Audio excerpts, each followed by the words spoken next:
Alright, welcome back. So in this video, I will be doing day 11 of the 30 Days of ML Challenge by Kaggle. So in this video, we are looking at lesson 7 in the Intro to ML course, which is called the Machine Learning Competitions. So this is also the final lesson in the Intro to ML course. So without further ado, let's begin. Cool. So this, I think, is just to create and submit a predictions for this particular competition, which let's just check it out. I think I've done this competition before. Yeah, I think this is going to be a short video. I don't want to make it too long because I have done this competition before. It's on my GitHub. What I guess I will go through is sort of give you guys, especially if you're a new beginner, who are new to Kaggle competitions completely, to just sort of give you an overall sense of what is going on.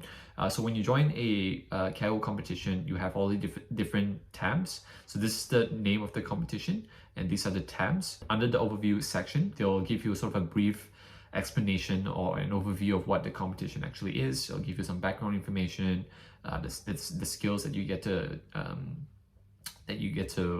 build, you get to develop, and then when you come to this data page, usually you'll get given 3 particular data sets. Train.csv is the training set, so you want to use the training set to train your model, and the test set is what you want to.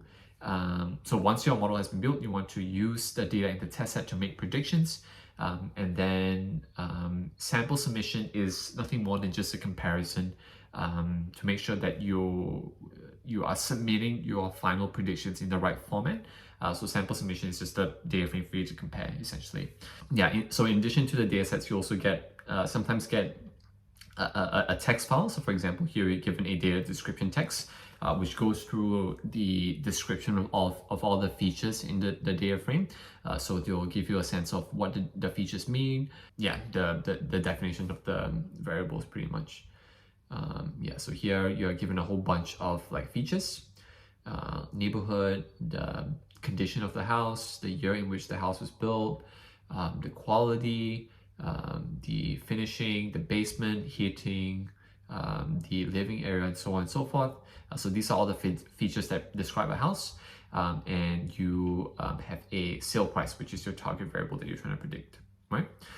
What you can also do, and what I really enjoy about Kaggle, especially when I first started off a little over a year ago, is that you can also have a look at other people's code. So when you go to code, this is when other people, this is where you'll find the code that other people have shared publicly. You can view them. This is how I personally got started off in data science as well, just going through the code tab, just having a look at what other people have done, how they approach this project, what are the techniques that they use, why are they doing things a certain way. So it's so helpful to just have a look at the code tab as well as the discussion tab, which I'll get into later. And what you can also do, and what's particularly fascinating and helpful as well, you can sort the notebooks by hotness. I usually sort by most votes, and I just have a look at the first the first couple of notebooks. Discussion is where people post their questions, post interesting insights that they found.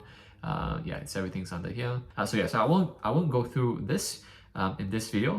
What I will go through is perhaps I can pull up the project or the notebook that I've done on GitHub. I'll make sure to put a link in the video description if you're interested to see how I've done this particular project. I'm pretty sure it's on here. I've done this a while ago. And I must say, I shouldn't take full credit because I definitely refer a lot. I refer to a lot other people's notebooks a lot when I was doing this particular project, because I was just starting out when I did this project. So it's under the house prices prediction repository on my GitHub. I'll put a link in the video description. So so it should be this notebook here. So that's pretty much it. So I even listed out all the notebooks that I made references to. So feel free to check these guys out. They're very good. But all of these are what I've done. So essentially, just briefly walk you guys through each section. So first of all, I imported all the libraries. So pandas, Seaborn, Matplotlib. We have scikit-learn for all the modeling purposes. Yeah, so I start off with like some exploratory data analysis, which is looking at like descriptive statistics. I checked I examined missing values. I did some feature analyses.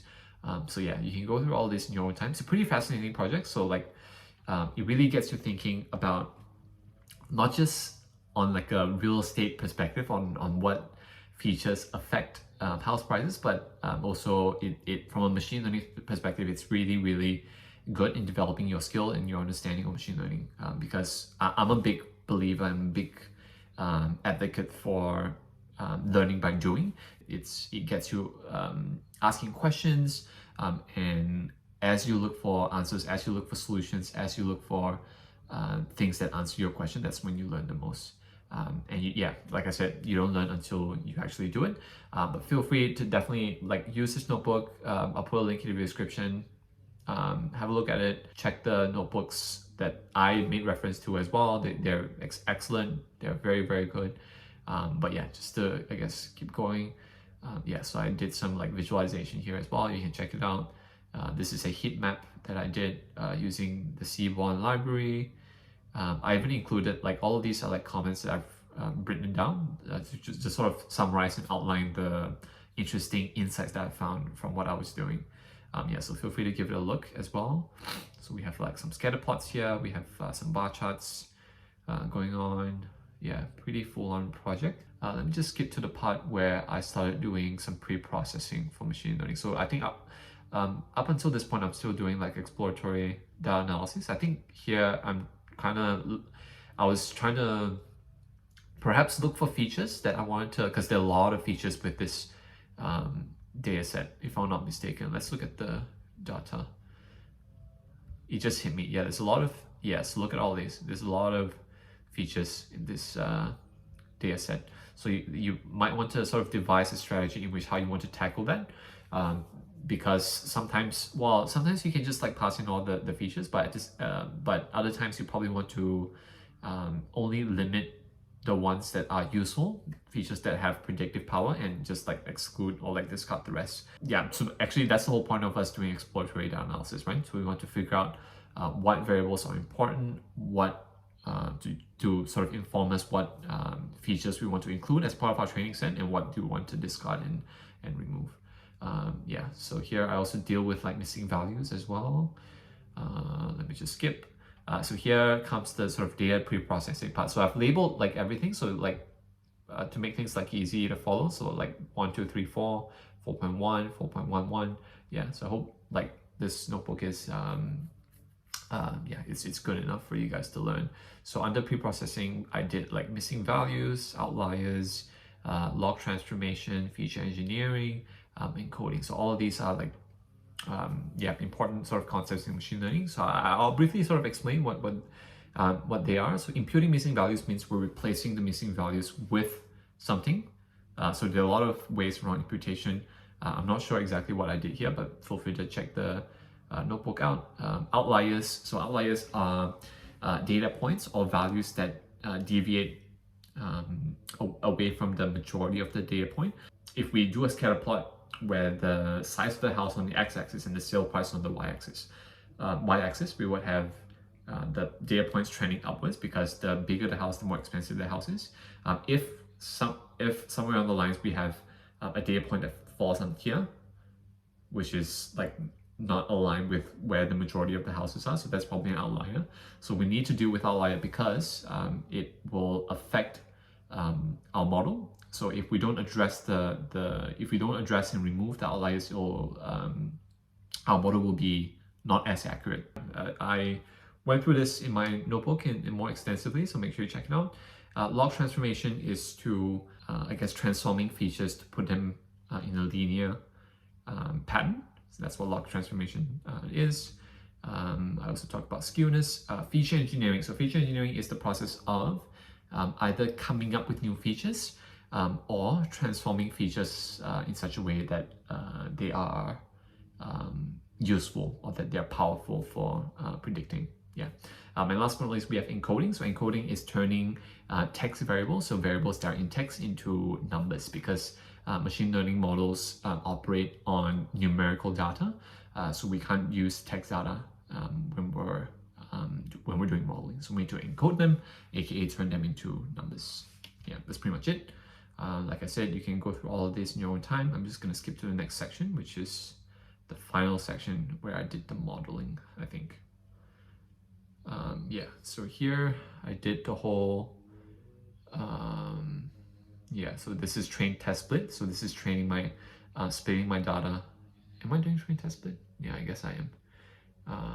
Yeah, so these are the models that I've decided to use. So these are all models for regression, because this is a regression problem. House prices is a continuous variable, and therefore it is a regression problem. So these are the models that I've decided to use for this particular project. Yeah, so all these are my results. And so what you want to get to finally is something that looks like this. So this is the sample submission. So I talked about sample submission early on, a few minutes ago. Sample submission gives you an idea of how your final data frame should look like before you submit to Kaggle. Yeah, so try to replicate so your final data frame should have the same shape. So you should have the same number of rows. You should have the same number of columns. The header name should be the same, so ID and sale price. So just replicate the format, but obviously the values are going to be different. So these values here are the values that my model has predicted, and so therefore this is the data frame that you want to save into your computer once you're done with the project, and then you can submit to Kaggle. That's pretty much it. So once you're finished, let me just, I guess, demonstrate how you would submit predictions. So there's a button up here that you can use to submit your predictions. Yeah, and then just hit this. So upload your submission file. So upload your submission file. I think you can write you can briefly describe your submission, which I think is optional. Yeah, it's just a way for you to sort of document what you've tried in that attempt, or like any changes that you've made to your model, any changes that you made to your data, just to document what you did, and then just hit make submission. That's pretty much it. Simple, right? Yeah, I'll put all like the stuff that I just mentioned in the video description. I hope they help.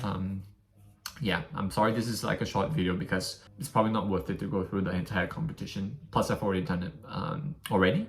I'll just put the notebook, my GitHub information, all that in the video description. If you enjoy the challenge so far, if you enjoy my notebook, subscribe to my channel. It means a lot to me. Drop a like on this video as well. Please take care.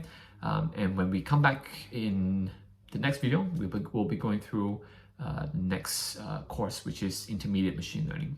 All right, cool. Take care, keep learning, and I will see you in my next video. Peace.